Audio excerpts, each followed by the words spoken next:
চলুন আজকে আমি আপনাদেরকে দেখাবো কিভাবে খুবই কম সময়ে এত সুন্দর একটা ঝরঝরে পোলাও করতে পারবেন বাড়িতে বসে, যে কেউ করতে পারবে। সব থেকে আগে তো আমি ধন্যবাদ জানাই আপনাদেরকে, যারা আমার ভিডিওটা পছন্দ করছেন বা দেখছেন বা লাইক করছেন। Thank you. এটা খুবই সিম্পল একটা পোলাওয়ের রেসিপি। এই যে আমি গোবিন্দভোগ চাল নিয়ে নিলাম, আমি 2 কাপ চাল নিলাম। আপনারাও যখন চাল নেবেন মেপে নেবেন। আমি চালটাকে ভালো করে ধুয়ে এক সাইডে ভিজিয়ে রেখে দিয়েছি প্রায় ঘন্টা খানিকের জন্য। আমি কুকারে বানাবো, সো আমি কুকারটা বসিয়ে দিলাম আর তার মধ্যে আমি রিফাইন্ড অয়েল দিলাম। আপনারা ঘিও দিতে পারেন, আপনারা পুরোটা ঘি দিয়েও করতে পারেন, কিন্তু আমি একটুখানি রিফাইন্ড অয়েল দিয়েছি আর একটুখানি আমি ঘি দিয়ে দেবো। দুটো হাফ হাফ নিয়ে আমি পোলাওটা বানাবো।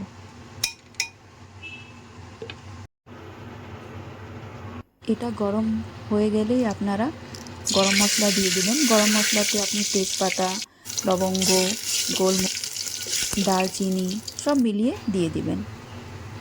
আমার কাছে পনির ছিল, তো আমি ছোটো ছোটো টুকরো করে পনির দিয়ে দিয়েছি, আপনারাও দিতে পারেন, অপশনাল। এখন এটাকে আমি ভালো করে ভেজে নিব।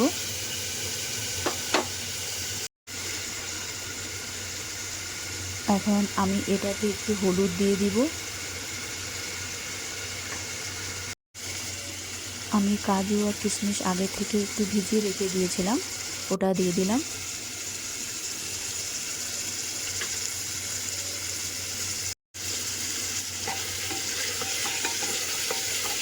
এখন আমি এটাকে ভালো করে ভাজবো হালকা আঁচে। এটা প্রায় ভাজা ভাজা হয়ে গেছে। এখন আমি এটাতে চাল দিয়ে দিব, যেটা আমি প্রায় ঘন্টা খানিক আগে ভিজিয়ে রেখেছিলাম।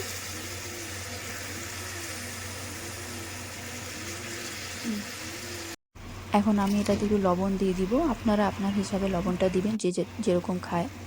মটরশুঁটি ছিল, মটরশুঁটি দিয়ে দিলাম আমি। আপনাদের বাড়িতে যা থাকবে, গাজর থাকবে গাজর দিতে পারেন, কুচি কুচি করে আলু কেটে দিতে পারেন। এখন একটু আমি স্বাদের জন্য একটু চিনি দিয়ে দিলাম। যদি আপনারা মিষ্টি পোলাও খেতে পছন্দ করে মিষ্টি দিতে পারেন, আর যদি মনে হয় কি না মিষ্টি দিব না, তাহলে আপনি এমনি লবণ দিয়ে করতে পারেন। লাস্টে আমি একটু গোলমরিচ দিয়ে দিলাম।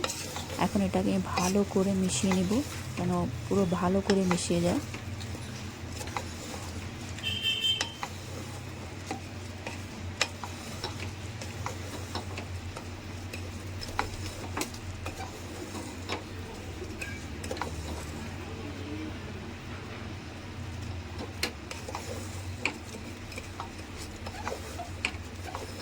এই দেখুন প্রায় আমার এটা ভাজা ভাজা হয়ে গেছে।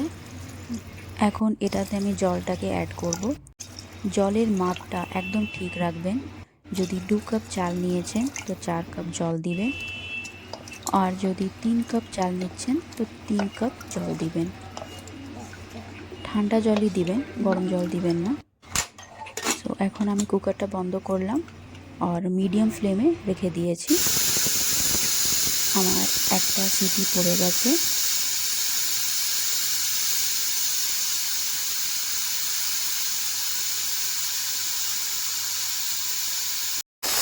আর এই যে আমার সেকেন্ড নম্বর সিটিটা পড়লো। দুটো সিটি পড়ার পর আপনারা বন্ধ করে দেবেন গ্যাসটা আর ওয়েট করবেন।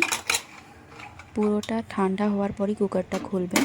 এই যে দেখুন আমার পোলাওটা রেডি। দেখুন কি সিম্পলি, এত ইজিলি এত সুন্দর একটা রান্না হয়ে গেল। আপনারা এটা যখন তখন করতে পারেন, হাতে খুব কম টাইম আছে বা বাড়িতে কিছু নেই, কি করব, তখন তাড়াতাড়ি যা আপনি পাবেন সেটা দিয়ে আপনি করতে পারেন। সিম্পলি কাজু কিশমিশ দিয়েও আপনি করতে পারেন, সেটাতেও আপনি দেখবেন ফ্লেভার দারুণ উঠে গেছে। আমি এই পোলাওয়ের সাথে আলু মটর পনির করেছিলাম, তো এটা রেসিপি আমি নেক্সট টাইম শেয়ার করব। তো আবার দেখা হবে নেক্সট ভিডিওতে। Bye bye.